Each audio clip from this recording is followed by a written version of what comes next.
Rumah subsidi seluas 18 meter persegi ini sempat jadi bahan perbincangan. Kecil, iya, tapi nggak mungkin bisa ditinggal nih. Yuk kita bahas bareng. Ini dia layout standar rumah subsidi 18 meter persegi dari pemerintah. Dengan satu ruang utama, satu kamar tidur, dan satu kamar mandi. Banyak orang bilang ini nggak layak, tapi tunggu dulu. Beberapa waktu lalu, Menteri Perumahan membatalkan wacana rumah subsidi 18 meter persegi.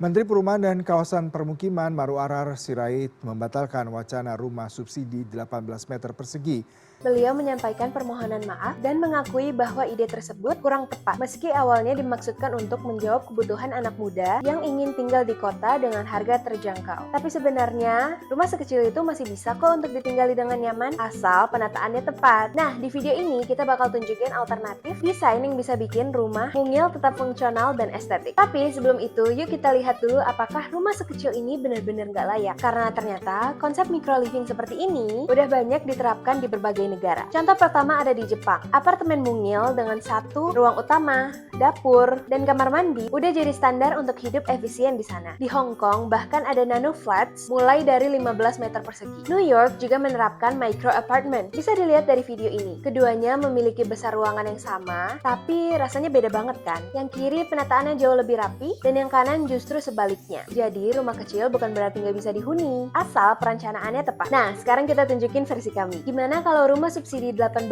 meter persegi ini kita desain ulang biar jadi lebih fungsional, efisien, dan tentunya lebih nyaman. Yang perlu digarisbawahi bukan soal layak atau nggak layak, tapi gimana ini bisa jadi alternatif yang dioptimalkan. Dengan desain yang tepat, kapasitas 2 orang bisa jadi buat 4 orang tanpa harus kehilangan kenyamanannya. Sekarang kita masuk ke desainnya.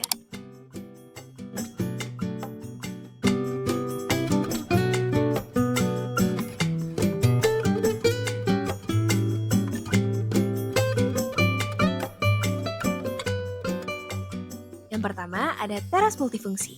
Kita ubah teras jadi area yang multifungsi. Bisa buat duduk santai sambil menerima tamu, jemur baju, atau bahkan ada extra storage buat menyimpan sepatu.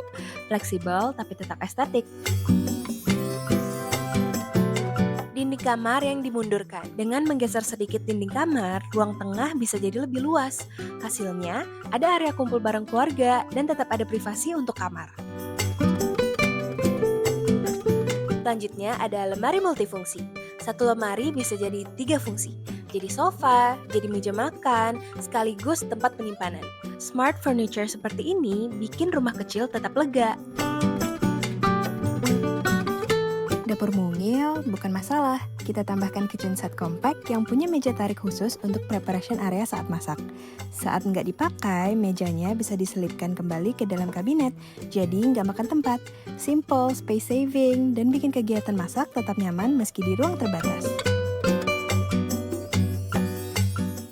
Yang terakhir ada mezanin. Kita tambahin mezanin. Bisa jadi 2 kamar tidur tambahan atau ruang belajar. Kalau lagi nggak dipakai, bisa juga buat nyimpen barang.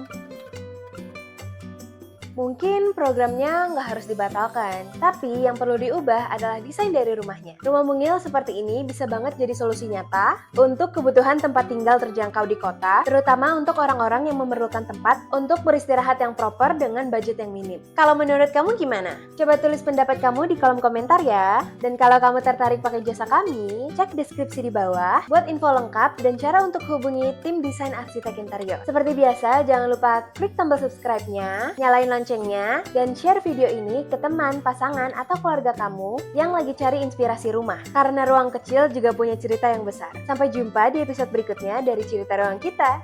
Bye-bye!